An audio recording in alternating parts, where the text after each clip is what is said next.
What happens when we die? Or, asked another way, what happens if we fall? That is the question that I am asking today. Welcome. Today's date is February 18th in the year 2025. This is the second video of the day. I am full of energy, like at a level that I haven't felt in a long time. And so I've already made videos about this planetary alignment. And so with that will come a lot of spiritual commentary and ideas. Okay, so one of the things that I'm looking at right here, for example, is the video to Astral City. And it starts out with him falling, and I can't really show this straight out on YouTube because of the copyrighted content, but I can show you like clips of it and perhaps a little bit of audio. But basically,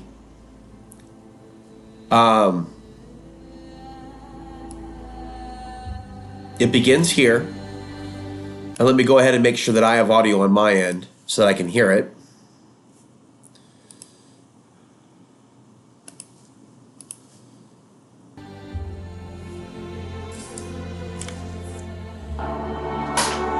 So this is an example of a story that was written in Portuguese. It's a famous book that was later written into a movie produced by 20th Century Fox in a generation in which a lot of people are looking for spiritual answers about the afterlife, or the question, what happens when we die, or what could happen to some people, not necessarily all, but what might happen to the people that have killed. What might happen to people that were loyal to people that killed, or systems of murder, for example. They might find themselves rewarded by the satanic system, by their employers while they're alive for the actions that they do for the system. But what about when they die? So we're going to go right here to the moment that he falls. It was like awakening from a long dream. And I've actually done a voiceover to this whole movie without having read the book, but it was pulled off YouTube, and that was 4 years ago. And I did that right as COVID was taking place. And so due to copyrighted rules and regulations, I was not able to leave it up. But when we do it like this, it is easier to show you clips from this most significant. I found myself with the realization of an unexpected truth. Life goes on through different stages. And this is actually something that's going to scare people.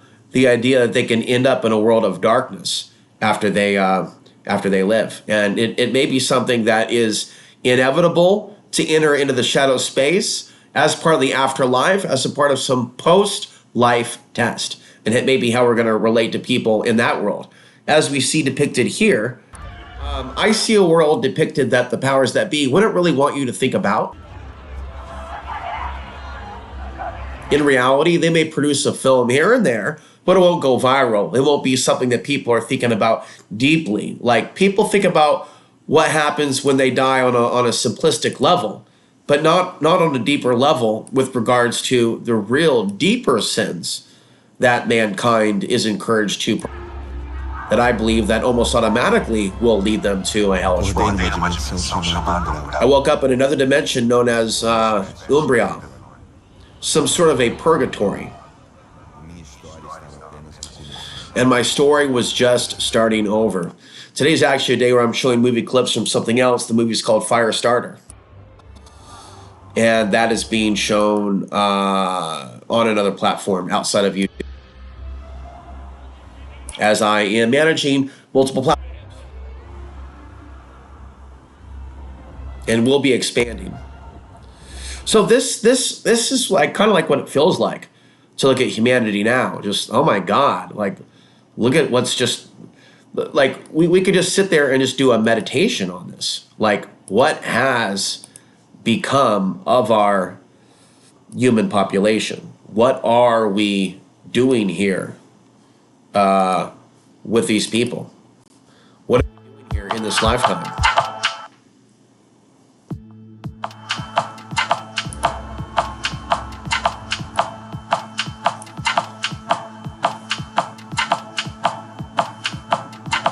Because you could say that we are right now already in a dark world. Oh yes, yes indeed. We are already feeling the sickness. We are already asking questions. We are already wondering if we're in a simulation, aren't you? We are already asking, the true nature of God and God's law. As opposed to the archonic religions, the false gods, which we don't hate per se, but we don't trust as the true God authority over the universe.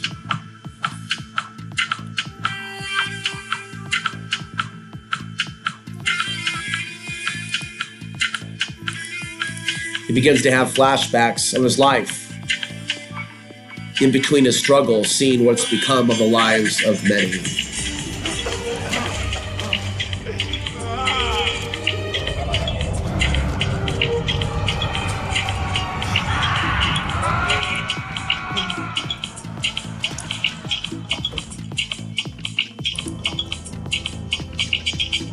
So this is also a significant scene. This is the scene of prayer.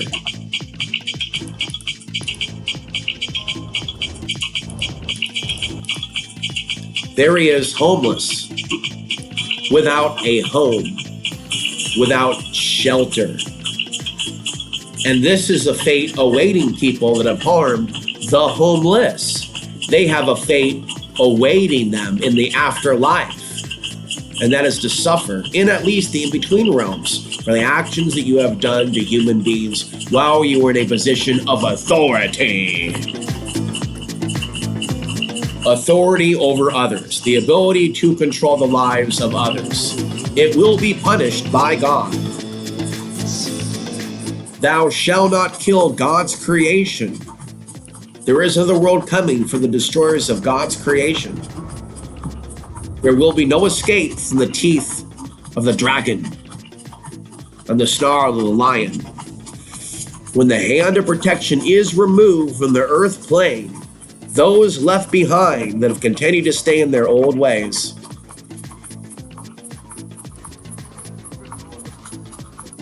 So here is the stage of calling out for forgiveness.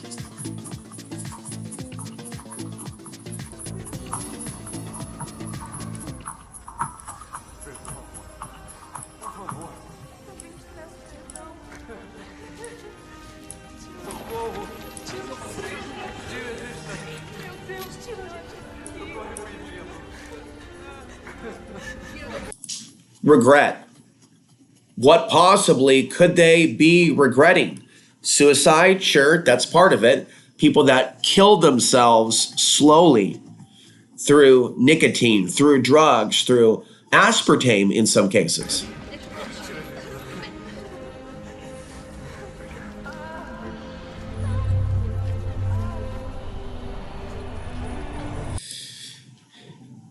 And in this moment, a light appears.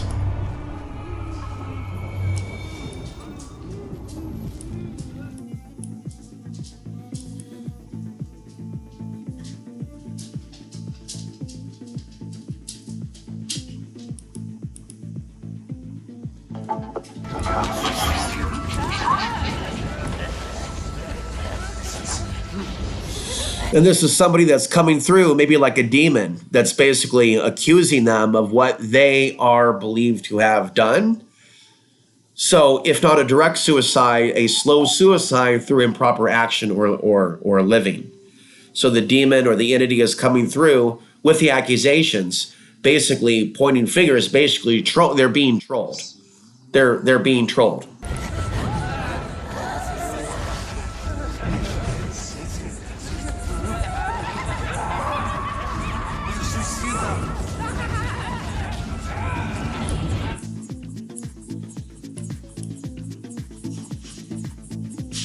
And so he's being trolled and he's being attacked by the other beings in that place because he is accused of being a suicide.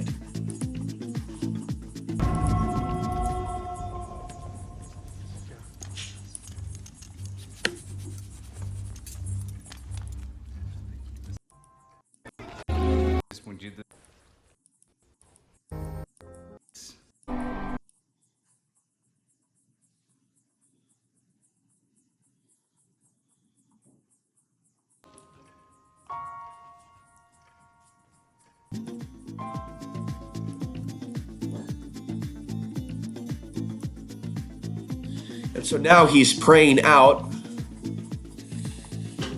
for help, and he's being told, easy now, your time has come.